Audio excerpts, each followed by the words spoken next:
नमस्कार। आप लाइव बिहार देख रहे हैं। मैं हूं राजमोहन तिवारी। 2024 लोकसभा चुनाव को लेकर लगातार हम कई सीटों का विश्लेषण कर रहे हैं, जातीय समीकरण पर भी चर्चा कर रहे हैं और जानने समझने की कोशिश कर रहे हैं कि बिहार की राजनीति आगे के चुनाव को लेकर किस प्रकार से तैयार हो रही है, किस प्रकार की परिस्थितियां बन रही हैं। एक तरफ नीतीश कुमार के नेतृत्व में महागठबंधन चल रहा है, तो दूसरी तरफ बीजेपी और पशुपति पारस का गठबंधन या कहिए एनडीए है। लेकिन इसी के अलावा बिहार की राजनीति में एक अन्य चेहरा जो सबसे ज्यादा अभी लोकप्रिय होता नजर आ रहा है, जिसके बारे में हर कोई चर्चा कर रहा है, जिसको हर कोई अपने गठबंधन में जोड़ने की कोशिश कर रहा है, वो है लोजपा रामविलास के चिराग पासवान। देखिए, 2014 लोकसभा चुनाव हो या फिर 2019 का लोकसभा चुनाव हो, पिछले दो चुनावों से देश में मोदी सरकार बनी है। लेकिन यह भी देखने वाली बात है कि पिछले दो चुनावों से नरेंद्र मोदी का साथ लोजपा ने बिहार में हमेशा दिया है। उस समय इंटैक्ट लोजपा थी, यानी रामविलास पासवान भी हुआ करते थे और उस दौरान जो राजनीतिक परिस्थितियां बनती थी उसमें उनका अपना जो रणनीति था वो देखने को मिलता था। लेकिन वो एक अलग लोजपा थी और अब लोजपा टूट गई है, बिखर गई है, दो गुटों में बट गई है। एक तरफ चिराग पासवान हो गए हैं जिनकी अपनी एक पार्टी है लोजपा रामविलास, दूसरी तरफ उनके चाचा हो गए हैं पशुपति पारस जिनकी अपनी पार्टी है रालोजपा। तो ऐसे में 24 के चुनाव को लेकर कैसे तैयारियां हैं, किस पर सबसे ज्यादा लोगों की नजरें हैं और गठबंधन किसके साथ करना दोनों ही गुटों का या महागठबंधन हो फिर एनडीए सबसे ज्यादा फायदेमंद है। देखिए, अभी मोदी सरकार जो केंद्र में चल रही है उसमें पशुपति पारस शामिल हैं और केंद्र में मंत्री भी हैं, यानी उनका अपना एक वेटेज है और अपना एक महत्व है, जिसके कारण अभी भी वो केंद्र में बने हुए हैं। लेकिन चिराग पासवान को कोई अनदेखा नहीं कर सकता। हाल के समय में जिस प्रकार की लोकप्रियता उन्होंने हासिल की है, लगातार बिहार का दौरा किया है और उसके बाद ये देखने को मिल रहा है कि सब कोई इस बात को मान चुका है कि भले ही लोजपा टूट जरूर गई हो, लेकिन बात जब वोट बैंक की होगी तो पासवान समुदाय का जो वोट है वो चिराग पासवान के साथ ही नजर आएगा और वो जहां जाएंगे उन्हीं के साथ वो जाएगा। देखिए, पिछले 2019 के चुनाव की हम चर्चा करें या फिर 14 के चुनाव की चर्चा करें, बिहार में 40 लोकसभा की सीटें हैं और उसमें 6 सीटें जो हैं वो सुरक्षित सीटें हैं, यानी कि केवल एससी कैटेगरी के आने वाले उम्मीदवार ही उन सीटों पर चुनाव लड़ सकते हैं। और अब तक का जो आंकड़ा है उसके अनुसार जमुई, हाजीपुर, समस्तीपुर, सासाराम, गोपालगंज और गया, ये वो 6 सीटें हैं जिस पर एससी कैटेगरी के उम्मीदवार चुनाव लड़ते हैं, वही जीतते हैं। इन 6 में से 3 सीटों पर तो पासवान परिवार का कब्जा है, यानी कि जमुई से चिराग पासवान, हाजीपुर से पशुपति पारस और समस्तीपुर से प्रिंस राज। लेकिन अब चिराग पासवान तो अलग हो गए हैं, समस्तीपुर से प्रिंस राज और हाजीपुर से पशुपति पारस एक गुट में है। तो सबसे बड़ा सवाल तो ये उठता है कि चिराग पासवान क्या ये जो हाजीपुर और समस्तीपुर की सीटें हैं उसको ऐसे ही छोड़ देंगे या फिर इन दोनों सीटों को अपने पाले में करने की भी कोशिश करेंगे, क्योंकि 6 में से 3 सीटों पर जो दलित समुदाय की सीटें हैं जिस पर सुरक्षित वर्ग के नेता ही चुनाव लड़ते हैं, तो उन 3 सीटों पर लोजपा हमेशा से अपना उम्मीदवार देते रही है। ऐसे में सवाल उठता है कि असली लोजपा कौन होगी।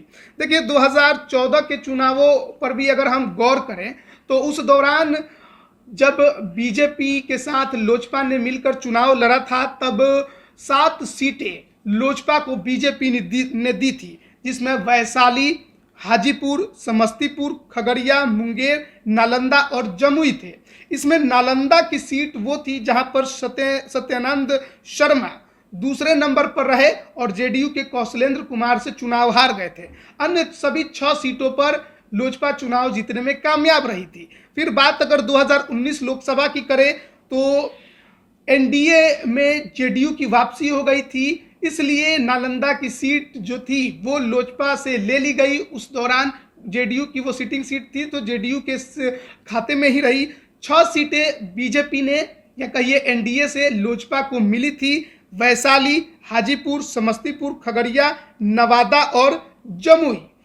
यानी कि अगर हम मुंगेर की बात करें तो मुंगेर की सीट छोड़कर नवादा की सीट जो है वो एक 19 के चुनाव में अलग लोजपा को मिली और एक राज्यसभा की सीट मिली जिस पर रामविलास पासवान राज्यसभा गए थे।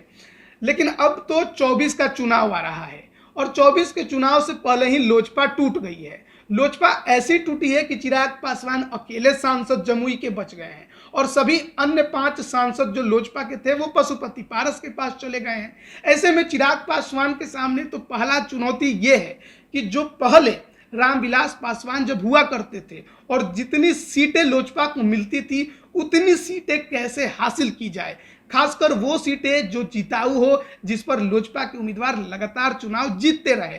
लेकिन उनके सामने समस्या यह है कि कोई भी सांसद पुराना उनकी पार्टी का उनके साथ नहीं है। तो ऐसे में सीटें मिलने को लेकर थोड़ी बहुत दांव पेच और यहाँ पर जो मामला है वो फंसता दिखाई दे रहा है। लेकिन हाल में हमने देखा कि चिराग पासवान जो हैं वो मुजफ्फरपुर गए थे और उन्होंने वहां पर ऐलान कर दिया कि वैशाली और मुजफ्फरपुर लोकसभा सीट पर लोजपा रामविलास का उम्मीदवार उतरेगा। यानी कि उन्होंने 2 सीटों पर तक खड़े खड़े दावा ठोक दिया। लेकिन माना यह जा रहा है कि भले ही मुजफ्फरपुर का उन्होंने नाम लिया हो लेकिन उनका असली निशाना वैशाली था। और ये देखने को भी मिलता है कि वैशाली लोकसभा सीट को लेकर जो चिराग पासवान है वो काफ़ी ज़्यादा तैयारी के मूड में है और चुनाव अपना उम्मीदवार उतारने को लेकर चुनाव में काफ़ी ज़्यादा दमखम दिखाने की कोशिश भी कर रहे हैं। वैशाली से जो अभी सांसद हैं वीणा देवी, वो अभी पारस गुट में हैं, लेकिन ये देखने को मिलता है कि उनके परिवार के लोग जो हैं अक्सर चिराग पासवान से मुलाकात करते रहते हैं। हो सकता है आगामी चुनाव को लेकर भी बातचीत चल रही हो। लेकिन इसके अलावा बात हाजीपुर सीट की करेंगे। हाजीपुर जहां पर रामविलास पासवान कई वर्षों दशकों तक चुनाव लड़ते रहे, लगातार शुरुआत से उसी सीट पर चुनाव जीतते रहे।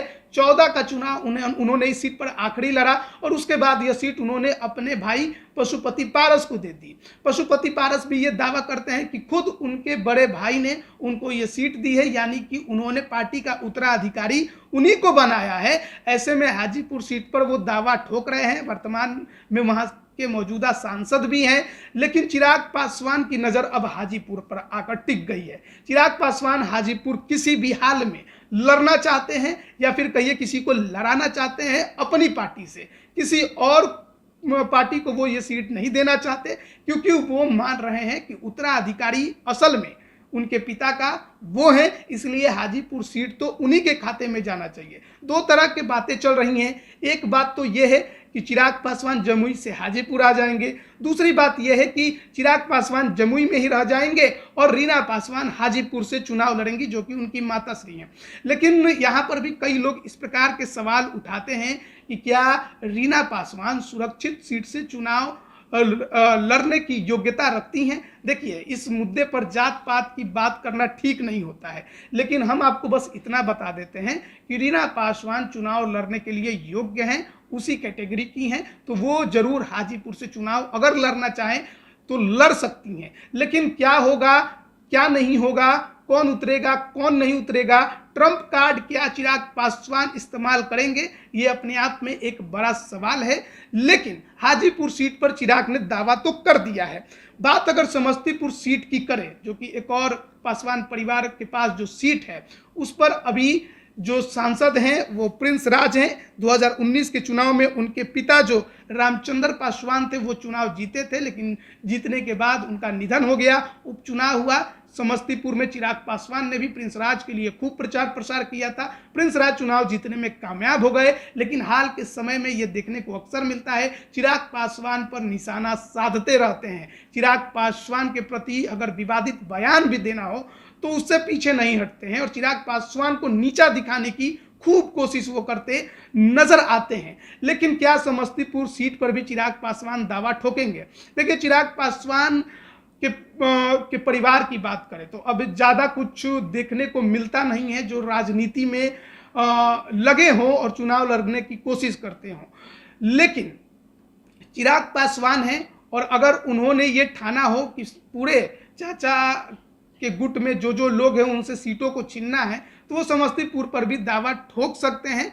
लेकिन देखना बड़ा दिलचस्प होगा कि क्या कुछ समस्तीपुर सीट को लेकर होता है, क्योंकि ये माना जा रहा है कि ज़्यादा दिलचस्पी चिराग पासवान समस्तीपुर की सीट पर नहीं ले रहे हैं। लेकिन इसके अलावा चिराग पासवान जो अन्य सीटों पर दावा करने की कोशिश कर रहे हैं, उसमें नवादा और जहानाबाद की सीट भी है। दोनों में से किसी एक सीट को चिराग पासवान चाहते हैं, क्योंकि वहां से वो अरुण कुमार, जो कि उनकी पार्टी के अभी राष्ट्रीय उपाध्यक्ष हैं, जहानाबाद से सांसद भी रह चुके हैं, उनको लड़ा सके। इसके अलावा सिवान, बेतिया, वाल्मीकि नगर, इन तीनों में से किसी एक सीट पर भी चिराग पासवान का दावा है। और फिर बात आती है नालंदा और खगड़िया की। नालंदा और खगड़िया में से भी कोई एक सीट या फिर दोनों सीट पर चिराग पासवान दावा ठोके हुए हैं। देखना बड़ा दिलचस्प है कि एनडीए में वापसी को लेकर जिस प्रकार से चिराग पासवान की अपनी शर्तें हैं, क्या बीजेपी उनकी शर्तों को मानती है या नहीं मानती है। चिराग पासवान राज्यसभा की भी एक सीट चाहते हैं। बड़ा दिलचस्प लड़ाई होने वाला है चिराग पासवान और उनके चाचा पशुपति पारस के बीच में सीट बंटवारे को लेकर। बीजेपी चाहती है कि दोनों चाचा भतीजा मिल जाएं ताकि महागठबंधन से लड़ने में ज्यादा दिक्कत ना हो और पासवान समुदाय का वोट भी इधर उधर ना हो। लेकिन चिराग पासवान हो या दूसरी तरफ चाचा पारस हो, दोनों ही एक दूसरे के अब धूर विरोधी हो गए हैं। दोनों एक दूसरे को देखना तक पसंद नहीं करते। ऐसे में दोनों मिल पाएंगे इसकी संभावना बेहद कम होती है। लेकिन राजनीति है, परिस्थितियों का खेल है, और यहाँ पर कुछ भी स्थायी नहीं होता है, ना दोस्त ना दुश्मन। तो कब क्या हो जाए कुछ भी कहा नहीं जा सकता। लेकिन चिराग पासवान ने अपनी शर्तें जरूर बीजेपी के सामने रख दी हैं, और इन शर्तों में चाचा कहीं भी नजर नहीं आते हैं, और उन्हें बाहर का रास्ता दिखाने की कोशिश में चिराग पासवान जरूर हैं। और इन तमाम सीटों पर उनके अपने दावे हैं और अपने शर्तें हैं। देखना बड़ा दिलचस्प होगा कि कौन इस बार लोजपा की तरफ से सबसे ज्यादा सीटें ले जाता है और किसका पलड़ा भारी होता है। चिराग पासवान की शर्तों को बीजेपी मानती है या नहीं मानती है। क्या चिराग पासवान बीजेपी के साथ ही रहते हैं, लेकिन क्योंकि वो अक्सर कहते हैं कि अभी किसी गठबंधन का हिस्सा नहीं है, चुनाव जब आएगा तब वो गठबंधन पर सीधे तौर पर खुलकर बोलेंगे और उसका औपचारिक ऐलान भी करेंगे। यानी चिराग पासवान ने अपने पत्ते खुले रखे हैं, और अगर बीजेपी से बात नहीं बनी तो फिर आरजेडी से उनकी दोस्ती छिपी हुई नहीं है, तेजस्वी यादव के साथ उनकी दोस्ती छिपी हुई नहीं है, वहां पर भी मामला बन सकता है। देखना बड़ा दिलचस्प है 24 लोकसभा चुनाव में पासवान परिवार कहां पर कैसे लड़ता दिखाई देता है। बने रहिए लाइव बिहार के साथ। आप सभी का बहुत बहुत धन्यवाद। लाइव बिहार यूट्यूब पर सब्सक्राइब और फेसबुक पर लाइक जरूर करें।